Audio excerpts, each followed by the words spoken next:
Hello दोस्तों, good evening. कैसे हो आप सब लोग? आशा है कि आप सभी अच्छे हैं, खुश हैं, मस्त हैं। इसी प्रकार खुश रहें, मस्त रहें और अपने एग्जाम की जो तैयारी है उसको अच्छे तरीके से करते रहें। बहुत ही थोड़े दिन रह गए, अब तो आपको भी पता है कि मात्र कुछ ही दिन बच गए हैं। कब दिन निकल जाएंगे पता ही नहीं चलेगा। अपनी तैयारी को अच्छे सुव्यवस्थित तरीके से जारी रखें। हम जो राजस्थान का इतिहास है उसके बारे में चर्चा कर रहे थे। हमने स्टार्ट किया था राजस्थान का इतिहास है उसके बारे में चर्चा कर रहे थे। सर्वप्रथम हम बात करते हैं राजस्थान का इतिहास है। उससे पहले थोड़ा सा हमने बेसिक चर्चा की थी कि प्राचीन समय में पृथ्वी थी वो क्या एक भूखंड के रूप में थी, जिसका क्या वैज्ञानिक ने सिद्धांत दिया था। पेंजिया क्या हुआ था? पेंजिया एक महाद्वीप था, सबसे बड़ा क्या भूखंड हुआ करता था। उसके आसपास क्या है एक जल की बहुत बड़ी संरचना थी, जिसे क्या कहा गया? पेंथालासा कहा गया। धीरे धीरे में इनमें क्या है जो पेंजिया था उसमें क्या विवर्तन होता गया, उसमें परिवर्तन होता गया, जिससे क्या है ये हमारे दो भागों में विभक्त हो गया। एक का नाम क्या था? अंगारालैंड, दूसरे का नाम था गोंडवानालैंड। दोनों के बीच में क्या है एक 33 सागर बना था, जो वर्तमान में राजस्थान में खारे पानी की झीलें देखने मिलती है, वो क्या है इनके अवशेष माने जाते हैं। इसी की अगर हम बात करते हैं, इसी पर जो है 71% पर क्या है जल है और 29% पर क्या स्थल है। इसी जो 29% है इसी पर क्या स्थल पर बात करते हैं तो 7 महाद्वीप। 8वां जो जिलेटिया है नवीनतम जो महाद्वीप है उसकी खोज की गई है। 7 महाद्वीप में सबसे बड़ा एशिया महाद्वीप है, सबसे छोटे की हम बात करते हैं अपना ऑस्ट्रेलिया महाद्वीप है। अगर हम बात करते हैं विश्व के इतिहास का जनक है तो विश्व के इतिहास का जनक हेरोडोटस को कहा जाता है। ये मूलतः यूनान के निवासी थे। 5वीं शताब्दी ईस्वी पूर्व इनका क्या है भारत में जो क्या आगमन होता है और इनके ग्रंथ का नाम क्या हिस्टोरिका है। जिन्होंने जिस ग्रंथ में इन्होंने क्या विश्व के इतिहास के बारे में लिखा वो ग्रंथ कौन था? हिस्टोरिका है। इन्होंने इसके बारे में क्या वर्णन किया है। उसके बाद हम आते हैं भारत के इतिहास का जनक की अगर बात करते हैं तो भारत के इतिहास का जनक अपने वेदव्यास जी है। वेदव्यास जी का ग्रंथ है महाभारत है। इसका प्राचीन नाम की बात करते हैं जय संहिता है। इसमें 1 लाख श्लोक है। पहले जब 1 लाख श्लोक नहीं थे तो उसको जय संहिता कहा जाता था, लेकिन जैसे ये 1 लाख श्लोक हो गए तो इसका नाम क्या है महाभारत कर दिया गया। इसका एक अंग है जिसका नाम क्या गीता है, जिसे इसका अंग और भाग भी कहा जाता है। महाभारत का जो युद्ध था वो कुरुक्षेत्र हरियाणा में लड़ा गया था। 18 दिन चलने वाला युद्ध है। ठीक है, महाभारत की बात करते हैं तो कुरुक्षेत्र भूमि आज भी वहां के है लाल भूमि है। वहां की मिट्टी जो है लाल मानी जाती है क्योंकि वहां पर इतना रक्त बहा था कि उनका क्या गणना करना बहुत ही मुश्किल था। कितने ही जो वीर योद्धा थे वो मारे गए पता नहीं। इसके बाद राजस्थान के इतिहास के जनक अपने हेरोडोटस। राजस्थान के इतिहास की बात करते हैं कर्नल जेम्स टोट। इनकी बात करते हैं स्कॉटलैंड इलिक्स्टन से मिलते थे, वहां से आए थे और राजस्थान में सर्वप्रथम उदयपुर में आते हैं। अब महाभारत का जो युद्ध हुआ था उसके बारे में एक बहुत ही अच्छी कहानी है, कहावत है। वैसे कई कहानी लिखी गई लेकिन ग्रंथों की अगर बात करते हैं विभिन्न जो प्राचीन मुख्य ग्रंथ है उनमें क्या बात लिखी गई है कि जो महाभारत का युद्ध लिखा गया था, महाभारत का युद्ध हुआ था, उसमें देखने वाले अपने आंखों से देखने वाले एकमात्र व्यक्ति थे। ठीक है, उसके बारे में अगर बात करते हैं तो वर्तमान में खाटू श्याम जी के रूप में क्या है रिंगस जो है खाटू श्याम जी बना हुआ है। रिंगस मोड़ से अंदर जाते हैं तो खाटू श्याम जी का मंदिर है, वहां पर क्या उनका मंदिर बना हुआ है। तो वो किस प्रकार के पूजे जाते हैं उनके बारे में क्या कहावत है। तो महाभारत के युद्ध थोड़ा सा क्या है इसके बारे में चर्चा कर लेते हैं। प्राचीन समय की अगर हम बात करते हैं तो पांडव थे। पांडवों की बात करते हैं तो पांडव में क्या है एक भीम हुए थे। ठीक है, भीम के पुत्र थे घटोत्कच और घटोत्कच के पुत्र हुए थे वीर महाबली, वीर बर्बरीक हुए थे। ये जो असम के शासक थे, असम के राजा थे, उनकी पुत्री थी मोरबी थी। ठीक है, असम के शासक की पुत्री थी मोरबी थी। उनका जो विवाह है वो घटोत्कच से हुआ था और उनकी संतान कौन सी थी? वीर महाबली, वीर बर्बरीक हुए थे। ठीक है, मोरबी थी जो उसकी माता जी थी महाबली वीर बर्बरी की अगर माता जी की बात करते हैं तो वो क्या है दुर्गा माता की पूजा करते थे। दुर्गा माता की क्या है पूजा करते थे। तो जब ये महाबली वीर बर्बरीक है बहुत ही छोटी उम्र के थे, मात्र क्या 13-14 वर्ष की आयु थी इनकी, तब क्या है अपनी माँ को देखकर कहते कि माँ मेरे को भी क्या पूजा करनी। क्यों? जैसे वंश पीढ़ी दर पीढ़ी चलते हैं, जिस प्रकार परिवार में परिवेश होता है उसी प्रकार के बच्चों पर उनका क्या असर पड़ता है। तो उनकी माता जी क्या है दो माँ दुर्गा की आराधना करती थी, उनकी तपस्या करती थी। तो महाबली वीर बर्बरी भी क्या है उनसे एग्रेसिव हुए, उनसे क्या है देख कर क्या है प्रसन्न हुए कि मैं भी क्या पूजा करना चाहता हूँ। तो उनकी माता जी ने कहा कि हाँ कर सकते हो। तो उन्होंने कहा कि मैं भी माँ दुर्गा की पूजा करूंगा। तो वो महाबली वीर बर्बरी थे, छोटी सी उम्र में क्या माता दुर्गा की पूजा जो है करने लग जाते हैं। लंबे समय तक उन्होंने क्या पूजा की, माता जी प्रसन्न हुए, उन्होंने क्या वरदान दिया। उन्हें क्या वरदान दिया था? उन्हें 3 तीर दिए थे, 3 जो बाण हैं वो उन्हें दिए थे महाबली वीर बर्बरी को। ठीक है, इसलिए खाटू श्याम जी की बात करते हैं 3 बाणधारी कहा जाता है। क्यों? क्योंकि उन्होंने क्या माँ दुर्गा से क्या है 3 वरदान लिए थे। जो 3 उनके तर्कस में जो 3 बाण हैं, कभी जाइएगा देखिएगा तो वहां पर क्या उनके तर्कस में क्या 3 बाण लगे हुए हैं। वो 3 बाण क्या माँ दुर्गा ने उन्हें क्या है अपने जो प्रसन्न होकर उनकी तपस्या से प्रसन्न होकर उनके दिए थे। ठीक है, ये वापस तपस्या करके क्या घर आए, अपने घर पर आए तो माता मोरबी थी। उनसे पूछा। तो उस में महाभारत का युद्ध है उसकी तैयारियां चल रही थी, महाभारत का युद्ध होने वाला था। ये बच्चे थे लेकिन इनमें जुनून था, इनमें शक्ति थी। तो उन्होंने कहा मैं भी महाभारत के युद्ध में हिस्सा लूंगा, मैं भी क्या है महाभारत के युद्ध में हिस्सा लूंगा। उनकी माता जी था, उनको पता था कि इस बालक के ऊपर क्या तेजस है, ठीक है, तेजस्वी बालक है, तो ये अपनी इच्छा से क्या है। तो उन्होंने माँ ने कहा कि हाँ तुम युद्ध में हिस्सा ले सकते हो, तुम महाभारत का जो युद्ध होगा उसमें क्या हिस्सा ले सकते हो, लेकिन मुझे 2 चीज़ों का वरदान दो, मुझे 2 चीज़ें हैं वो, मुझे 2 चीज़ों का क्या है वरदान दो, तुम कभी वापस नहीं करो। तो उन्होंने कहा हाँ माँ बोलिए, क्यों माता का है बच्चे कहना मानते हैं। तो बर्बरीक ने कहा कि हाँ माता जी बताइए कौन सी वो बातें हैं। तो उन्होंने मोरी जीत की। तो उन्होंने कहा कि एक तो तुम जो भी तुम जाओगे या तुमसे कभी भी कोई भी कुछ भी मांगेगा तुम उसे खाली हाथ नहीं लौटाओगे, तुम उसे कुछ भी मांग ले तुम उसे क्या है दोगे ही दोगे। दूसरा, जो भी हार रहा होगा, जो महाभारत युद्ध है उसमें जो भी हारेगा तुम उसका क्या है सहारा बनोगे, भविष्य में भी जो भी हारेगा तुम उसका क्या है सहारा बनोगे, जो हार रहा होगा तुम उसकी तरफ से लड़ोगे। ये नहीं है कि जो जीत रहा है तुम उसका सहयोग करोगे और उसको क्या है उसकी तरफ हो जाओगे, ऐसा नहीं होगा। जो भी हार रहा हो, जो महाभारत युद्ध है कौरवों और पांडवों के मध्य लड़ा जा रहा है, अगर पांडव हारेंगे तुम उनका सहयोग दोगे, अगर कौरव हार रहे हो तुम उनका क्या है साथ दोगे। तो उन्होंने कहा ठीक है। तो वो चल दिए। हम जानते हैं खाटू श्याम जी की अगर बात करते हैं तो उनकी सवारी चुके हैं नीला घोड़ा है, नीला घोड़ा उनकी क्या सवारी है, वो अपने घोड़े पर क्या है निकलते हैं, घर से निकलते हैं अपनी माता से क्या आशीर्वाद लेकर और चल देते हैं युद्ध में लड़ने के लिए। जैसे ही वो आते हैं तो उन्हें क्या है विशेष शक्तियां मिली हुई थी। जैसे ही वो आते हैं, महाभारत के कुरुक्षेत्र में लड़ा गया था उस भूमि पर, जैसे उस तरफ वो आगे अग्रसर होते हैं बढ़ते हैं तो अर्जुन थे, अर्जुन पांडवों की बात करते हैं, उनके पथ रक्षक थे यानी चलाने वाले, जो रथ चलाने वाले कौन, कृष्ण जी स्वयं आए थे, कृष्ण कन्हैया थे, वो स्वयं क्या है उनके रथ पर आए थे और उनको क्या है आगे रथ को जो भी सारथी है वो बनकर उनका क्या है काम किया था। तो उन्होंने कहा, अर्जुन ने कहा कि मुझे ऐसा धरती कंपकंपाती हुई इस तरह क्यों प्रतीत हो रही है, पेड़ों से पत्ते गिर रहे हैं, पक्षी चहचहा रहे हैं, ऐसा प्रतीत क्यों हो रहा है, क्या कोई महायोद्धा युद्ध के लड़ने के लिए आ रहा है। तो उन्होंने कहा नहीं। अर्जुन ने कहा मुझे तो लग रहा है कोई न कोई आ रहा है, उसको आते हुए देख कर भी मुझे क्या है इतना भय लग रहा है, अगर वह उसने खुद युद्ध में हिस्सा ले लिया तो क्या होगा, उसने अगर खुद में युद्ध में आकर क्या है सभी के साथ क्या है उसने युद्ध लड़ा तो युद्ध का क्या होगा, क्या परिणाम होगा। तो हे अर्जुन, हे कृष्ण, आप जाकर क्या देखिए, हे माधव आप जाकर देखिए कि ये कौन है जो इतनी तेजी से क्या है युद्ध भूमि रण क्षेत्र की ओर आ रहा है। तो अर्जुन ने कृष्ण जी को कहा, कृष्ण जी गए, कृष्ण जी सामान्य रूप धारण करके ब्राह्मण का रूप धारण किया और वह जाते जब गए तो नीले घोड़े पर आ रहे थे महाबली वीरभद्र, बहुत ही छोटी उम्र के बहुत ही छोटे से बालक थे। तो आ रहे थे तो वहां पर पहुंचते हैं और कृष्ण जी जो ब्राह्मण का रूप धारण किया हुआ था, एक पेड़ था वहां पर क्या है पेड़ के पास में उनको रोक लेते हैं, बोलते हैं कि हे बालक तुम कहाँ जा रहे हो। बोले मैं युद्ध में हिस्सा लेने के लिए। कौन हो तुम। बोले मैं महाबली वीर बर्बरीक हूँ। तो उन्होंने कहा तुम कहाँ जा रहे हो। उन्होंने कहा मैं युद्ध में हिस्सा लेने के लिए जा रहा हूँ।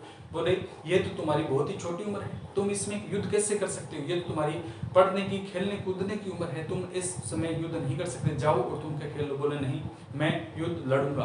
बोला ये तुम्हारे अंदर इतना जो कॉन्फिडेंस है वो कहाँ से है, इतना जो अगर बात करते हैं तेजस्व है वो कहाँ से आया कि तुम युद्ध लड़ोगे, तुम्हारी उम्र भी नहीं है और तुम कह रहे हो मैं युद्ध लड़ूंगा, इतनी उम्र में तुम युद्ध कैसे लड़ोगे, ऐसा क्या शक्ति है तुम्हारे पास कि तुम युद्ध लड़ सकते हो। क्योंकि कृष्ण जी सारा कुछ जानते थे, केवल उन्होंने ब्राह्मण का रूप धारण किया था, तो वो बात निकलवाना चाहते थे कि ये अपने बारे में बताए। तो उन्होंने कहा था कि मुझे ये तर्कस में जो बाण है, ये 3 बाण हैं, इनमें बहुत शक्तियां हैं, जो भी मैं जहां करना चाहूँ वो 2 बाणों में कर सकता हूँ, तीसरे बाण की जरूरत भी नहीं पड़ेगी, जैसा मैं करना चाहूँ। आप तो महाभारत युद्ध की बात कर रहे हो, मैं इस युद्ध को होने भी नहीं देना चाहता, हो भी नहीं सकता। अगर मैंने एक तीर चला दिया तो युद्ध नहीं होगा, पांडव तो पांडव, कौरव जो सगे संबंधी होंगे, एक ब्लड रिलेशन के होंगे, सारे के मारे जाएंगे, ये महाभारत का युद्ध होगा ही नहीं। तो कृष्ण जी ने कहा नहीं ऐसा नहीं, तुम ऐसे ही कह रहे हो, ऐसा तुम्हारे पास कोई शक्तियां नहीं है, ऐसी कोई शक्तियां होती नहीं है, तुम्हारे पास ऐसी कोई शक्तियां नहीं है। तो बर्बरीक ने कहा था आप बताइए ब्राह्मण देवता मुझे क्या करना है। तो उन्होंने क्या है कहा, अगर तुम्हारे पास ऐसी शक्तियां हैं, तीरों में ऐसा कोई वरदान है तो तुम ये वहां एक पेड़ है, आज भी जो पेड़ है वो बताते हैं कुरुक्षेत्र की भूमि में पेड़ लगा हुआ है, उसका पीपल का जो पेड़ था, पीपल का पेड़ था, उसके पास छलिया का रूप धारण किया था, ब्राह्मण थे, ब्राह्मण देवता छलिया का रूप है। ठीक है, जब भी आप भजन या सुनोगे या वहां जाओगे तो वहां छलिया का रूप प्रकट लिखा हुआ है, गीता है उनमें देखोगे तो वहां पर बताया हुआ है। तो उन्होंने क्या छलिया का रूप यानी ब्राह्मण देवता का रूप छल कपट के रूप में रूप किया था उन्होंने। तो उन्होंने कहा अगर तुम्हें अगर ऐसी शक्ति है, तुम्हारे पास ऐसा कोई वरदान है, तो तुम ये जो पीपल का पेड़ है इसके जो संपूर्ण पत्ते हैं उनको छेद कर दिखाओ, मैं मान जाऊंगा कि तुम्हारे पास ऐसा कोई वरदान है, ऐसी कोई शक्ति है। तो उन्होंने कहा ठीक है। तो उन्होंने क्या है, बालक छोटे थे, तो इन्होंने क्या, कृष्ण जी ने उन्हें अपने चक्रियों में क्या उनको फांस किया, क्योंकि कृष्ण जी को डर था अगर इन्होंने युद्ध में हिस्सा लिया तो ये महाभारत का युद्ध नहीं होगा, ये जो हार रहा होगा उसकी तरफ क्या हिंसा लेंगे, कोई भी जो हार रहा होगा उसकी तरफ हिंसा लेंगे। कृष्ण जी ने इनसे पूछा था कि तुम युद्ध में लड़ने के लिए आए हो तो किसकी तरफ से लड़ोगे, पांडवों की तरफ से या कौरवों की तरफ से? तो उन्होंने कहा था कि मैं तो क्या है, पांडव हारेंगे तो पांडवों की तरफ से लड़ूंगा और जो कौरव हारेंगे तो कौरवों की तरफ से क्या है लड़ूंगा, जो भी हारा। तो कृष्ण जी ने कहा तो इस प्रकार तो क्या युद्ध का कोई निर्णय ही नहीं होगा, क्यों, जो हारा होगा, अगर पांडव हारेंगे तो तुम उधर जाओगे, अगर कौरव हारेंगे तो उधर हो जाओगे, तो इस प्रकार युद्ध का कोई निर्णय ही नहीं होगा। तो तुम क्या है एक परिणाम पे हो, ठीक है, पहले मुझे ऐसा करके दिखाओ, क्योंकि उन्हें पता था इन बाणों में क्या शक्तियां हैं, अगर ये चला के तो फिर क्या इनके पास मैं मांग लूंगा, कुछ भी मांग लूंगा। उन्होंने कहा अगर तुम हार गए, अगर सारे पत्ते तुम नहीं भेद पाए तो तुम्हें क्या है, जो मैं कहूंगा वैसा करना होगा, जो कहूंगा वैसा करना होगा। उन्होंने कहा स्वीकार है, क्योंकि अपनी माँ को वचन देकर आए थे कि जो भी तुमसे मांगेगा तुम उसे क्या खाली हाथ नहीं लौटाओगे, उसको दोगे दो, कुछ भी मांग ले चाहिए। तो उन्होंने कहा ठीक है, मुझे स्वीकार है ब्राह्मण देवता, मैं आप कहोगे वैसा करूंगा। तो उन्होंने अपना जो बाण है तरकस से निकाला और वहां चलाया था, जिससे ही चलाया तो सारे पीपल के पत्ते थे उनको छेद दिया था। एक पत्ता ब्राह्मण देवता ने अपने के पैरों के जो नीचे है वो रख लिया था, एक पत्ता है वो छेद नहीं पाए थे, क्यों, बार बार वो तीर आता और उनके पैरों के आसपास इर्द गिर्द घूमता रहता, वापिस आता फिर पैरों के इर्द गिर्द घूमता रहता। और फिर कहते हैं कृष्ण जी ने कहा, जो ब्राह्मण का रूप धारण किया, तो उन्होंने उनको कहा कि क्या भेद दिए, बोले नहीं ब्राह्मण देवता एक पत्ता रह गया है, आपके पैरों के नीचे आ रहा है, आपके पैरों के नीचे पत्ता है। तो उन्होंने कहा तो भेदो, बोले नहीं प्रभु ऐसा नहीं कर सकता, क्यों, बाण इतना शक्तिशाली था फिर भी उनके पैरों में नहीं जा रहा था। तो वो समझ गए कि ये सामान्य ब्राह्मण नहीं है, कोई न कोई क्या इनके पास विशेष शक्ति, कोई विशेष व्यक्ति है, ये सामान्य जन तो ऐसा नहीं करते हैं, सामान्य जन के पास इतनी शक्तियां नहीं, अगर सामान्य जन कोई होता तो मेरा जो तीर था उनको पैर को छेदते हुए क्या वहां से निकल जाता, वहां पर वो क्या है पैर पर आकर क्या है वो तीर था वो रुक जाता, इधर घूमता, ठीक है, इस प्रकार। फिर उन्होंने कृष्ण जी ने कहा जो कि आप तो हार गए, बर्बरीक तुम तो हार गए, तुमने कहा था कि मैं सारे जो पत्ते हैं छेद दूंगा, लेकिन ये पत्ता है, उन्होंने पैर हटाया, एक पत्ता उनके पैरों के नीचे था, ये एक पत्ता रह गया, बोले नहीं प्रभु नहीं मैं हटा सकता, आप ब्राह्मण देवता आप अपने असली स्वरूप में आए और मुझे बताएं कि आप कौन हैं, आप कौन है। तो उन्होंने कहा था, कृष्ण जी ने कहा था कि मैं असली स्वरूप तो दिखाऊंगा, लेकिन मैंने कहा था कि मैं जो तुमसे मांगूंगा वो तुम मुझे दोगे। तो उन्होंने बर्बरीक थे, उन्होंने कहा था हाँ अवश्य प्रभु, जो आप कहोगे ब्राह्मण देवता मैं ऐसा अवश्य करूंगा, जो कुछ भी मांग लो मैं आपको दूंगा। तो उन्होंने कहा था, तो उन्होंने क्या पहला अपना स्वरूप दिखाया, कृष्ण जी थे विराट रूप में आए थे, कृष्ण कन्हैया के रूप में प्रचंड रूप में आए थे, उन्होंने उनको स्वरूप दिखाया था और कहा था कि देख लो, ठीक है। तो वीर महाबली बर्बरीक ने उन्होंने कृष्ण जी को अपने विराट रूप में क्या देखा था और उनके क्या जो हाथ जोड़ दिए थे वो बोले कि हाँ प्रभु बोलिए आप क्या मांगना चाहते हैं। तो उन्होंने कहा था कि जो कलयुग आएगा उसके लिए क्या तीन व्यक्ति है, ठीक है, तीन व्यक्ति है जिसको क्या है शीश का दान देना, कलयुग के लिए क्या है एक व्यक्ति को शीश का दान देना होगा। और ये तीन व्यक्ति है जो शीश का दान दे सकते हैं, जिनको भविष्य की अगर हम बात करते हैं कलयुग में है उनका नाम होगा। तीन व्यक्ति है, एक तो स्वयं में कृष्ण कन्हैया, यानी मैं स्वयं दान दूं तब ये कलयुग में जाएगा, कलयुग का जो उद्धार होगा। दूसरा अर्जुन है, जो अगर शीश का दान देंगे तो वो कलयुग में उद्धार होगा। तो मैं शीश का, कृष्ण जी ने कहा मैं शीश का दान दे नहीं सकता, क्योंकि मैंने ये जो पूरा महाभारत का युद्ध रचा है खुद ने, ये महाभारत का युद्ध है, मैं करवाऊंगा, तो मैं तो इसका मुख्य व्यक्ति हूँ, तो मेरे अगर मैंने दान दे दिया, शीश का दान दे दिया, तो मेरा तो क्या है ये युद्ध नहीं होगा, इससे आगे जो है जो भी बातें हैं वो नहीं होगी। अगर अर्जुन इस दान को दे देता है, अर्जुन शीश का दान दे सकता है, अगर अर्जुन ने ये शीश का दान दे दिया तो मुख्य पात्र यही है। अगर महाभारत के मुख्य पात्र की अगर हम बात करते हैं वो अर्जुन है, अर्जुन ने अगर दान दे दिया तो महाभारत का पात्र अयोग्य हो जाएगा, यानी महाभारत की क्या है जो भी है कहानी है, जो भी कहावतें हैं वो आगे नहीं होगी, आगे परंपराओं में नहीं चलेगी, युद्ध नहीं होगा। तो हम दोनों किसी भी प्रकार से शीश का दान नहीं दे सकते, इसलिए एक व्यक्ति एकमात्र तुम ऐसे व्यक्ति हो जो अपना शीश का दान दे सकते हो। तो बर्बरीक ने कहा था हाँ प्रभु अवश्य मैं दूंगा शीश का दान। तो उन्होंने कहा था, फिर कृष्ण जी ने उन्हें कहा, बर्बरीक थे उनको कहा कि आप क्या शीश का दान तो देंगे, लेकिन आप मांगिए कि क्या मांगना चाहते हैं। उन्होंने कहा था, कृष्ण जी ने कहा था बरबरीक को कि आप मांग सकते हैं कि आप क्या मांगना चाहते हैं, आपकी कोई इच्छा है। तो उन्होंने कहा था, मैं युद्ध लड़ने के लिए आया था प्रभु, मैं युद्ध लड़ने के लिए आया था। अन्य जो जवान आए हैं उसी तरह मैं भी युद्ध लड़ने के लिए आया था, युद्ध भूमि में इसलिए प्रवेश किया था, लेकिन आपने शीश का दान मांग लिया तो मैं इसको कह पीछे नहीं हटूंगा, मैं शीश का दान दूंगा।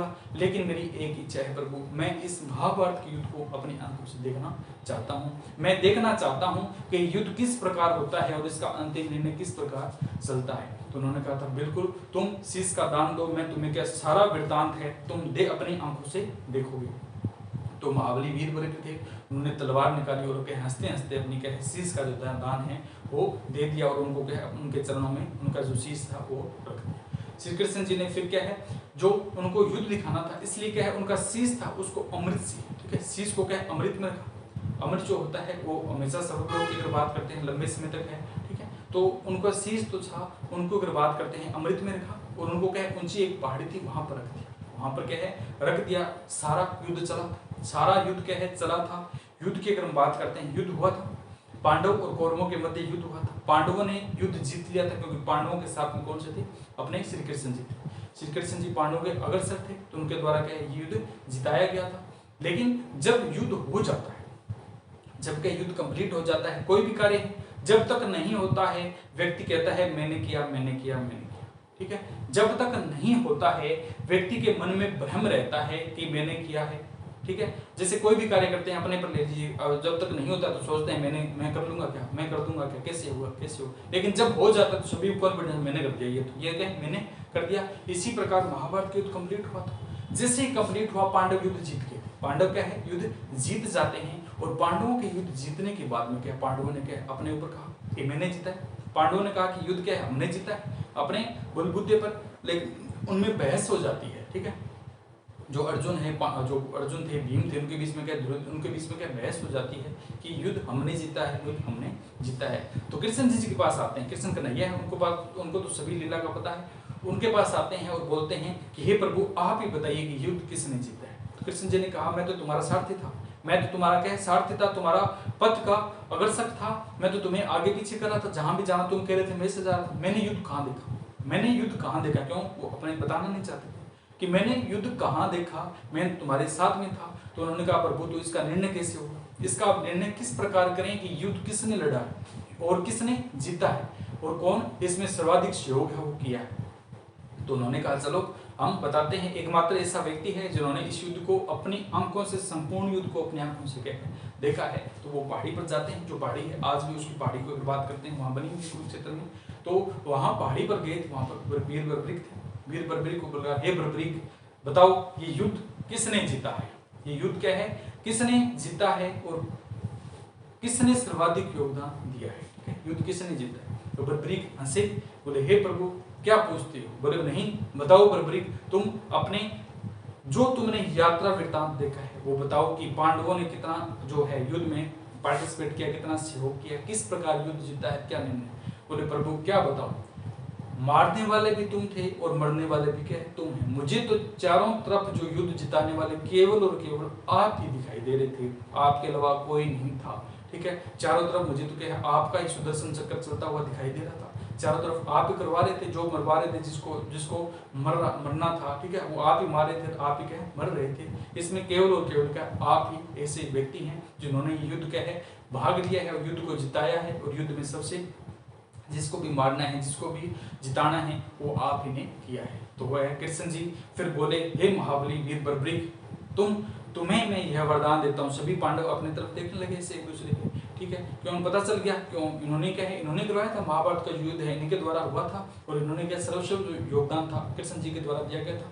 तो उन्होंने कहा था, फिर कृष्ण जी ने क्या है जो महाबली वीर बर्बरीक थे उनको कहा था कि हे बर्बरीक मैं तुम्हें वरदान देता हूँ, मैं तुम्हें वरदान देता हूँ कि कलयुग में तुम क्या है, कलयुग में तुम पूजे जाओ। कलयुग क्या है, कलयुग की अगर बात करते हैं जब कलयुग आएगा कलयुग की जब प्रथम सूर्य की किरण पड़ेगी तुम्हारे ऊपर की अगर हम बात करते हैं, तो तब से तुम क्या है कलयुग के श्याम के रूप में पूजे जाओगे। यानी कलयुग में क्या है श्याम जो है उनके नाम से क्या है पूजे जाओगे। खाटू श्याम जी रिंगस जब जाते हैं जयपुर की तरफ जाते हैं, रिंगस मोड़ आता है, उससे थोड़ी सी एंट्री करते हैं बाहर। मोड़ पहले तो क्या मोड़ नहीं हुआ करता था, लेकिन अभी मोड़ बना दिया गया है, वो खाटू श्याम वहाँ लिखा हुआ है, ठीक है। पहले अनजान जाते तो पता नहीं रहता था, तो मोड़ से जैसे एंट्री करते हैं आगे खाटू श्याम जी का मंदिर है, वहाँ पर उनका शीश था, उनको क्या है वहाँ से क्या है उनका शीश यहाँ पर आकर यहाँ मिला था।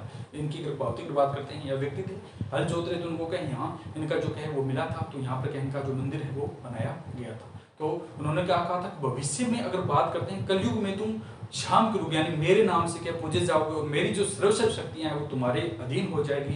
कलयुग की अगर बात करते हैं, जो भी तुम्हारे पास हरा थका जिस प्रकार आएगा तुम उसका सहयोग दोगे, तुम सहारा बनोगे। जो भी हार कर अंतिम पड़ाव में तुम्हारे दर पर आएगा, तुम्हारे से क्या खुशियां पकड़ जाएगा, तुमसे क्या हर इच्छा हर मनोकामना क्या है उसकी पूरी होगी। और वह क्या है हर जो कलयुग की अगर बात करते हैं, कलयुग में हर जो दुखी है, ठीक है, जो भी हारे है, इन्होंने माँ ने कहा था कि जो भी हार जाए तुम उसका सहारा दोगे, तो इसलिए इनको क्या कहा जाता है हारे का सहारा के नाम से जाना जाता है। हारे का सहारा बाबा श्याम आवारा, ये कहाँ से वहीं से निकला है, मोरबी थे। उनके जो माँ थी उन्होंने क्या ये वरदान दिया था कि तुम क्या भविष्य में ऐसे पूजे, तुम भविष्य में क्या जो भी तुम्हारे पास आए तुमको जो भी हार कर आएगा, दिन दुखी होगा, तुम उसका साथ दोगे। तो एक बार जाते हैं, दो बार जाते हैं, लेकिन जब तीसरी बार खाटू श्याम जी के जाते हैं तो प्रत्येक व्यक्ति है सभी सुना है यात्रा वृत्तांत की बात करते हैं, तो ये क्या है जो व्यक्ति है वो खुश हो जाता है, उसकी जो मनोकामना है इच्छा है पूरी हो जाती है। एकमात्र ऐसे व्यक्ति हैं जिन्होंने महाभारत का युद्ध क्या अपनी आंखों से देखा था। ये कौन से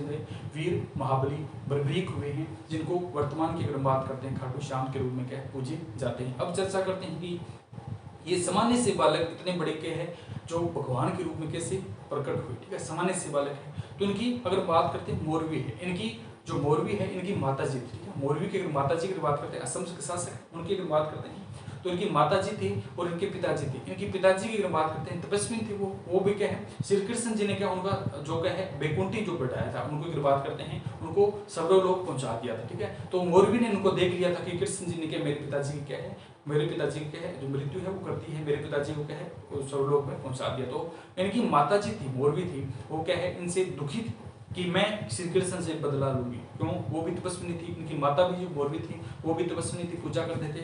तो मोरवी जी ने कहा कि मैं कृष्ण से बदला लूंगी, मैं श्री कृष्ण से क्या है बदला लूंगी।